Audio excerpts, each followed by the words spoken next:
Hey guys, my name is Mr. Anderson, and I'm mean to people on the internet. I'm always very polite about it, though. I just tend to ask difficult questions and insist on the answers. I did a video a little while ago about dealing with presuppositionalists, and I talked about kind of nipping it in the bud by getting ahead of it and sort of just making sure we agreed on certain fundamental assumptions. And that works well if you have the opportunity, but sometimes you don't, and you're just going to run into somebody in the wild that uncorks this kind of argument on you. And so it's important to know how to deal with that as well. And uh, you kind of resort to the same sort of basics, but here's a good example of how I dealt with it when I ran across such a beast. So I hope you enjoy. Yeah. Yeah, you were gonna hammer me, right, with a line of questioning like I do sometimes. Don't put us to sleep, Darth. Don't put us to sleep. No, let's I would ask. bring all of the funk and all of the Oh, don't worry, it's not yeah, too hard. go for it. Go for it. It's not a hard question. So I'm gonna ask for the rest of the panel to not interrupt. Okay. So I was aware of the concept of presuppositionalists at the time of this recording, but I hadn't done a true deep dive into them. And this guy, has all the hallmarks of looking to make a presuppositionalist argument. One of the indications right off the bat is that he's calling himself Darth Theranos, I believe it is. And it is most likely a reference not to Darth Vader, but to Darth Dawkins, who is kind of I would say, probably most famous presuppositionalist. He's a guy on the internet. He's like, I don't know, I think he's like 60 or 70 years old, and he can be quite obnoxious, but he really likes presuppositionalist arguments, and he likes being very combative, and he likes asking lines of questions without being interrupted. And so that was another indication when this guy says that. Although, as I say, I didn't know that at the time. So first of all, are you a Darwinian evolutionist? Just to clarify that. Define the term. It's a person who believes that the diversity of life forms today came about through earlier life forms. I do think that I think I've been clear that I do think that that evolution is true, or I do think that the diversity of life. Yeah. Okay. Sure. Yeah. I'm a Darwinian evolutionist. Then, and by that definition, then okay. I think that's a fair comment. Yep. All right. So, do you think a Darwinian evolution can be defended without seeking refuge from like being under some religious? So it doesn't need to hide under some religious idea like Christianity. Darwinian evolution should be able to stand on its own and defend its own. Correct? So I didn't actually know it at the time, but this is sort of a mainstay presuppositionalist talking point, and it is kind of a trap, because one of their big things is that they say that it is impossible for an atheist to justify their worldview without resorting to Christianity, and that because God is the source of all logic and reason, and you can't have logic and reason without God, that any kind of scientific theory or anything that doesn't have God as its basis is, epistemologically and ontologically bankrupt. They like to throw around these big philosophy words, right? But fundamentally what they're saying is that if you don't believe in God, you can't know anything. And of course, that's not true, but you can see how, sort of without actually realizing it, just by being careful and sticking with the sort of the fundamentals of stating my assumptions, we're able to avoid that problem. I'm not sure what you mean. So, like, Darwinian evolution isn't reliant on the views of Christians. So Darwinian evolution can stand on its own. I think that, like, I guess part of the problem I'm having is that I think Darwinian evolution has some other meanings as well, and I'm kind of getting those mixed up in my mind. But okay, but we'll use your terminology, because that's fine. So this is another thing that I'm doing here, where I'm not getting into a terminology fight, especially about something that doesn't matter. So he's defined Darwinian evolution, and I don't think it's actually the correct definition. And I mean, he probably means the modern synthesis, but it doesn't matter. And so, he's defined the term, and so that's like, okay, it's fine. That's the term that we'll use. And I throw that in there about how you're using kind of an idiosyncratic definition just to make sure that he doesn't try and switch definitions to a more conventional definition kind of halfway through. So that's just a kind of a more subtle thing that's going on there. Can Darwinian evolution defend itself from what kind of attack on its own? I mean, I'm not sure how robust its defense is with respect to like the cause of the Big Bang. Like, it can't defend that on its own because that's well outside its purview, right? Well, I'm talking about what do you mean by evolution. defend itself? So yeah, I'm talking about Darwinian evolution. I'm not talking about cosmic evolution. So Darwinian evolution doesn't need to like appeal to the beliefs of a Christian. It can stand on its own. It can stand on its own in terms of the things that it says, right? Again, this has to do with, like in terms of attacks from what angle? Like, so I guess first of all, do you recall what the October 13th presuppositions are? So obviously at this point I've identified him as a presuppositionalist. And I'm basically kind of calling him out and saying, right, let's talk about presuppositions then, right? I'm not familiar with those. Okay, here, let me just rattle them off for you, because these are kind of like the worldview from which I'm basing this, right? And so if we don't have a common set of presumptions, then this is going to break down like super fast, right? And by the way, if you want to see much more detail with respect to those presumptions and how I got Kent Hovind to agree to them, then you can see my other video on presuppositions. Well, I presume I wasn't asking a difficult question here. I mean, well, yeah, I think you might be, because number one, I'm having trouble understanding it, but number two, it sounds to me like we're about to get into a bunch of precept stuff, which is fine by me, but I just want to make sure that we're kind of on the common ground. So, can you agree with the following things? You are real. Just give me yeses or nos. Give me a no whenever you hear one that I don't like. Just give me when yeses you say real, you agree that you are real? See how I stopped there, and he was like, why did you stop? Like, why aren't you just kind of rambling on? And the reason that I'm not is because I want him to agree to each one of them, because I want his assent, and I don't want him to, like, if he gets all of them, then he's going to balk, maybe, right? When you feed them to him one by one, it's like eating an elephant, one bite at a time. And it's a lot harder for him to refuse, and a lot harder for him to sort of see where it's going. And so that's why I do it that way. Am I within space and time? Yes. You agree? If not even that, just that you are real. You agree you exist. Well, if by exist you mean within space and time, yes. Sure. Okay, you agree I'm real also? Yes. Okay, you agree God is real? Yes, I am a You creation. agree that God loves us and doesn't lie to us? Wait, why does that, is that mandatory? I mean, I could believe that. I mean, so you don't agree with that? I mean, I could believe that, but it doesn't mean it's necessary, right? But do you agree? Do you believe it? Is it a problem for you? Is it a problem for your worldview, or is it a problem for your argument? I could believe it, but I don't see how this is relevant to my original question. Hey guys, I need to interrupt. Wait, T-Rock, please. If you see a problem, let me know. Mr. Anderson, I need to interrupt for just a minute. Go for it. Who's this? The rapid fire quick answer questions are really cool if you can actually do that. But you guys are rabbit trailing too much. Yeah. First of all, I thought. Here, I'll just tell you what the whole thing is.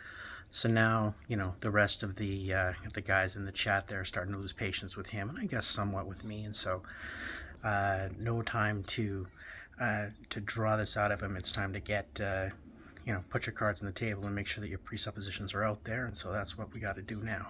Is okay. You're real. I'm real. God's real. He loves us and doesn't lie to us. We can trust our senses. He created the universe. He created life. He usually works through natural processes. Supernatural interventions leave a trace. If you want to invoke a miracle, you got to justify with some evidence. Where there's no trace of miracles, naturalistic explanations are more likely to be correct, and things work the same now as they did in the past and will work the same as they did in the future. The laws of physics are consistent. Yeah, that's a landmine of presuppositions. But I know. So how does this So if you relate want to to my get into original those, if question you want to there? get into any of those, then that's what we're talking about. Look. Otherwise, go ahead. Let's go back to my original question. How does this like even connect with my original question? Well, you know what? Maybe it doesn't.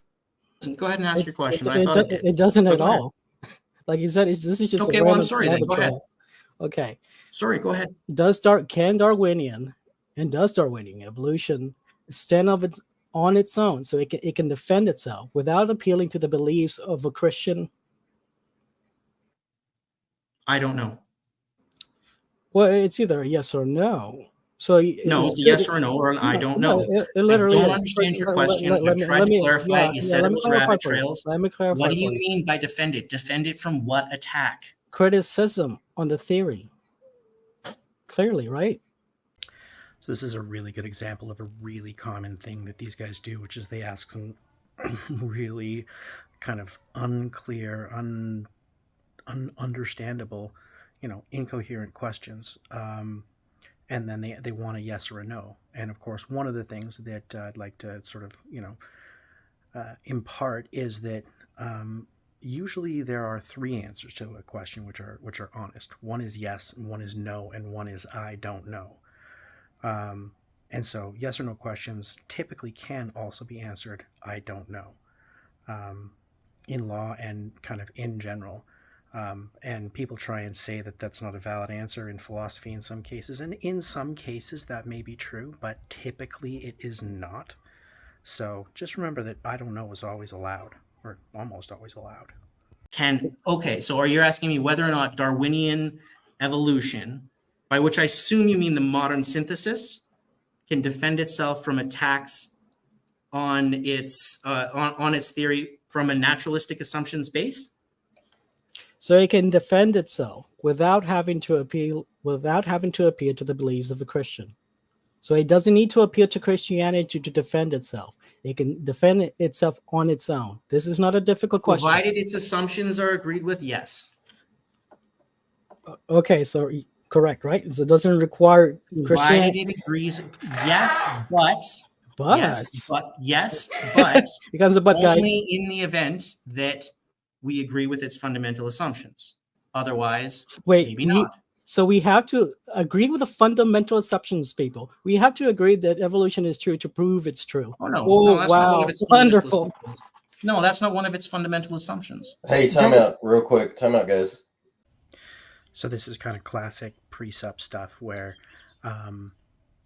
they say that your that your reasoning is circular, and that your assumptions are not justified, because you have to assume something is true in order to prove it's true, and therefore evolution is, illogical and invalid on its face because of its assumptions. Like this is that's where he wants to go, and you can see he figures, he thinks for a second that he's got it, and I'm like, no, that's not one of its fundamental assumptions.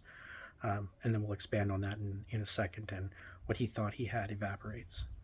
Let me ask the same question Bubblegum was trying to ask, but I'm going to phrase it slightly different see if we can get a quick response here. Mm-hmm. And then hopefully, Bubblegum can kind of get more to his real point. But I'll rephrase it real quick.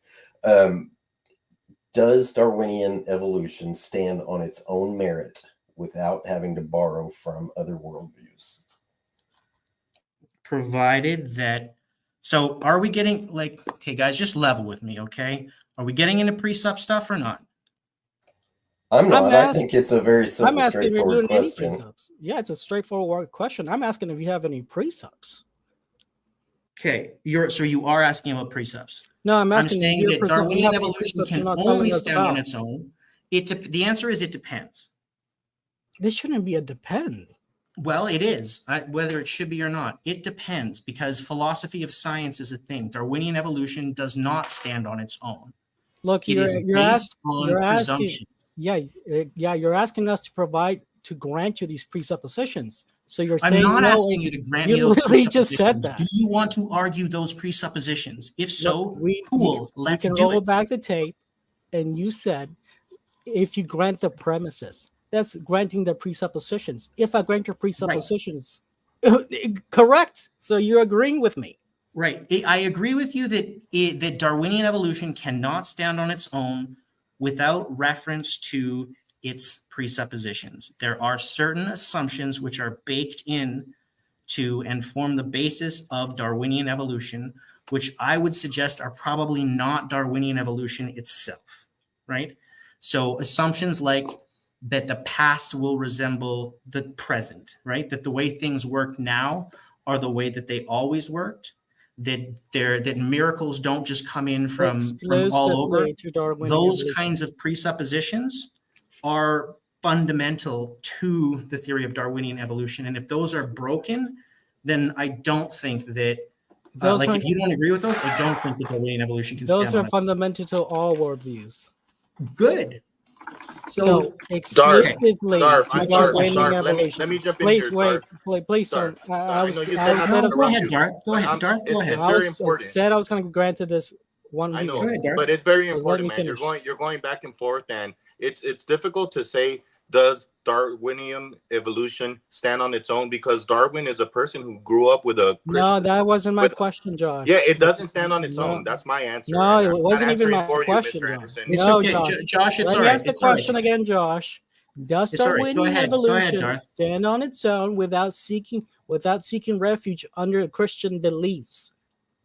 This, by the way, is a tactic straight out of the Darth Dawkins playbook, where he'll just repeat a question. He'll have gotten the answer, and he'll repeat it anyways, and he'll repeat it, and he'll repeat it, and repeat it, and allege that somebody's dodging it when they answer it different every time. And here you can see what's happening is that I'm just answering it the same way every time. And he's kind of going, why he wants me to try and dodge this question, and I'm just giving him a straight answer, and it's just kind of shutting this down. So it Under doesn't Christian beliefs? So any religious belief. So it doesn't need to appeal to the belief of a Christian. It can defend itself without having to appeal to the beliefs of a Christian. I agree with that. It can defend itself without having to appeal specifically to beliefs which are exclusive to Christians. Or any other religion, correct? That wasn't so. Oh, so now we want to broaden it to any other religion? So now he's trying to shift the goalposts, right? And I'm just calling him out on it. And I'm going, okay, so now you're asking me a different question. You're asking me whether it's any religion, because he was kind of trying to make it sort of like Christianity was sort of synonymous with every religion, and, his God is synonymous with any God. And I'm like, okay, well, so you said Christian beliefs. So with respect to Christian beliefs, then no, you don't specifically need to reference Christian beliefs. Okay, what about any religious beliefs? Well, okay, now we have to go down a different path. So let's do that then. Does Do you it think have Islam it is appeal to Islam it appeal required to for philosophy? Darwinian? Is Islam And it- required for Darwinian evolution? Can it appeal to philosophy? Yes, it can appeal to philosophy. Guys, I'm going to break in again real Then quick sure. here. Then I agree with your premise. Guys, Go I'm ahead. going to break in again real quick here because this conversation has gone on for about 10 It's- minutes and it's gotten Let me nowhere. finish. Yes, he's making it very hard because he doesn't want to answer a simple No, question. Let Darth, me I just think you're finish up. making it hard, and you're Let me going. No, finish. listen. Look, listen. who's the one dodging a simple question here? It's not me, right? I'm giving you a Listen, straight answer. Roma has been waiting patiently for a while. And I'd Well, like let to me get finish. him, I was told phased I was in going real to. quick. I was told I was going to finish. You know it what? without You can being have one interrupted. more minute. Ask me some straight questions. I'll give you some straight answers. So the answer to your Okay. question is yes, we do not specifically need to appeal to religions, any of them. Okay, good. Okay, now we're going to. So now he's just ticked off the rest of the room. They're fed up with him, just asking the same question over and over. They can see that he's getting nowhere. It's clear that I'm, giving him a straight answer, and he doesn't have much more to go on. I'm sure there's other avenues that he could have taken, but he makes a probably wise decision at this point to shift gears, and he just kind of jettisons this whole justifying the basis of your theory thing and goes to something else, which is this dog thing, which you'll see in a moment. Finish this up real quick.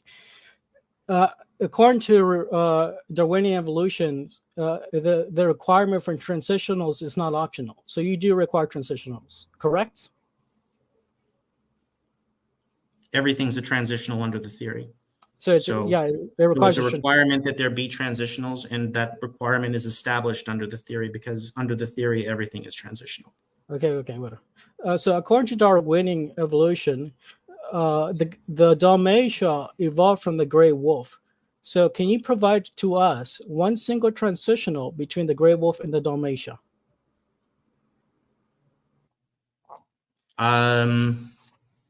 You can look. You can. I've heard you do. I've heard you do this before. Like, so you yeah, knew there's what was lots coming. There's lots of You transitions. knew what was between the gray coming. You wolf and the decided to Dalmatian. Let's see. dodge. Wonderful. Here, hang on. I can Google this for you. Sure. Google it. You want Google it. Dalmatian? A transitional between the gray wolf and the Dalmatia. Good luck with that. Okay, hang on. All right. Yeah, sure. It would be the carriage dog is the answer to your question. The carriage dog. Mm-hmm. Can you bring that up? The carriage dog, and the carriage dog was originally bred in what is present-day Croatia in the historical region of Dalmatia. And if you want to go back further, then show people a picture. No, show people a picture of the carriage dog. Show people a picture of the carriage dog. Carriage dog looks very much like a Dalmatian. It is a Dalmatia. And then going back further, it is pointers, and then pointers is a classification. There's no such thing as an actual pointer. Pointer is a classification. As for an actual transition that exists. I didn't ask you for a class. I mean, dude, like it's different. It's different speed. Show people the carriage dog. You want me to find you the exact dog? Okay, I can't do it. No, I guess I'm not asking for the exact dog. Man. I don't know the exact dog. I asked you for a transitional. A pointer. A pointer is just a classification. That's not an actual thing that exists. A Dalmatian. Okay, guys, we need to get Roma. If you're hold up, if let me finish this. That's it. Can I get a confirmation from you, Anderson, that there is no transition that you can provide us? Yeah, you're done, bud. You're done, Dark. Let's let someone else talk. Can we get a confirmation, Anderson, that you cannot provide a transitional?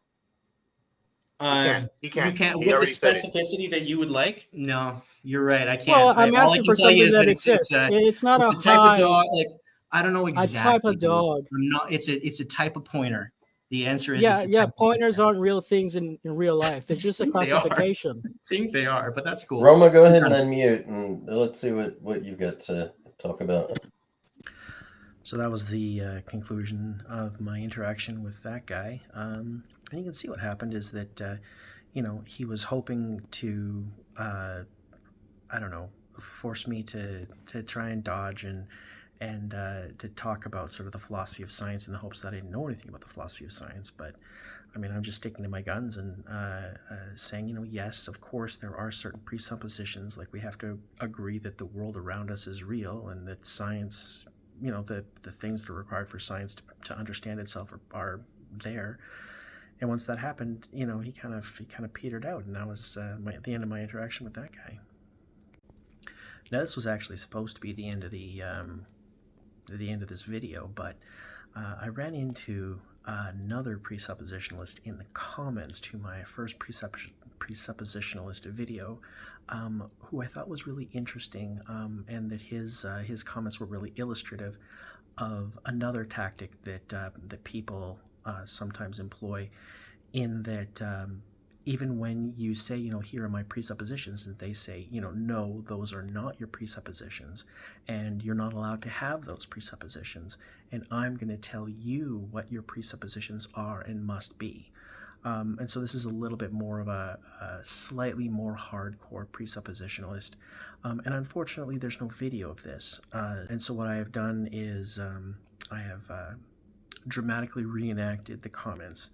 And I'm not sure that this is what this guy's voice sounds like. It probably isn't, but you're going to have to give me some artistic license. And I suppose also you should let me know in the comments whether this is hilarious or somewhat rude and inappropriate.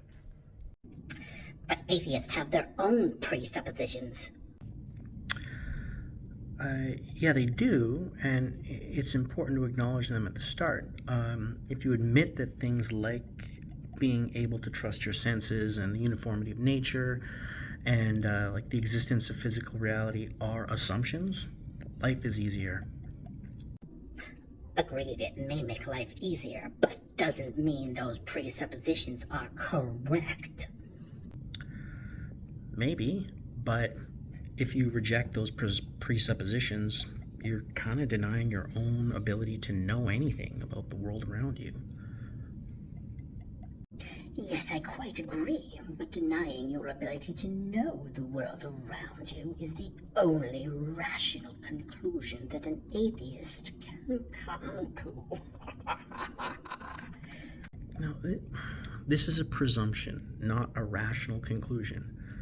One does not justify presumptions with reason. The atheists get to decide their own presumptions.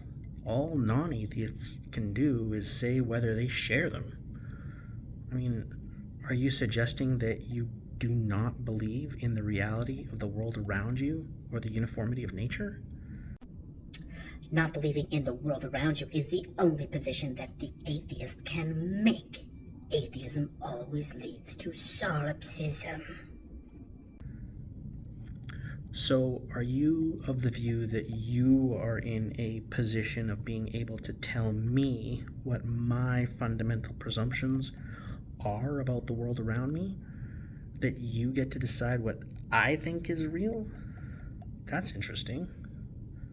What makes you think you're entitled to do that? I would have thought I get to make those decisions for myself. I can do that, because you have nailed your colors to the mast. You are declared atheist. Therefore, if you are going to be a declared atheist, all I'm going to do is make sure that you adhere to the atheist worldview. Actually, I'm not a declared atheist. I'm not even an atheist at all. And even if I was, I still don't know how you have any right to tell me what my presuppositions are. You're welcome to try and justify this power that you say you have, but until you convince me that you have the right to tell me what to think, I'll make up my own mind of what I believe is real. You see, class, this is the reason that you need to be clear about what your presuppositions are, and that they are presumptions, because if someone like this comes along and asks you to justify them with logic, you don't have to do it. And that doesn't make you illogical. These are fundamental assumptions we make about the world. Nobody can prove that reality is reality. We assume it without evidence. And without logic. And that's okay.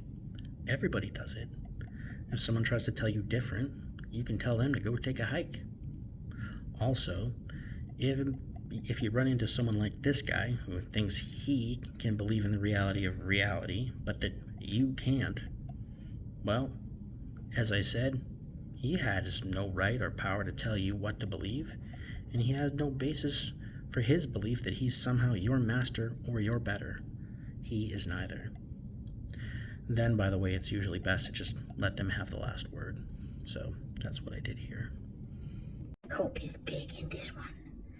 I agree with your point that you have made fundamental assumptions about the world, but it is clear that you hate anyone asking you for the evidence, proof, or truth behind the assumptions. The deadly thing about making assumptions is the possibility that they are wrong. Something which you clearly cannot handle. And that, class, is how you expose an atheist worldview.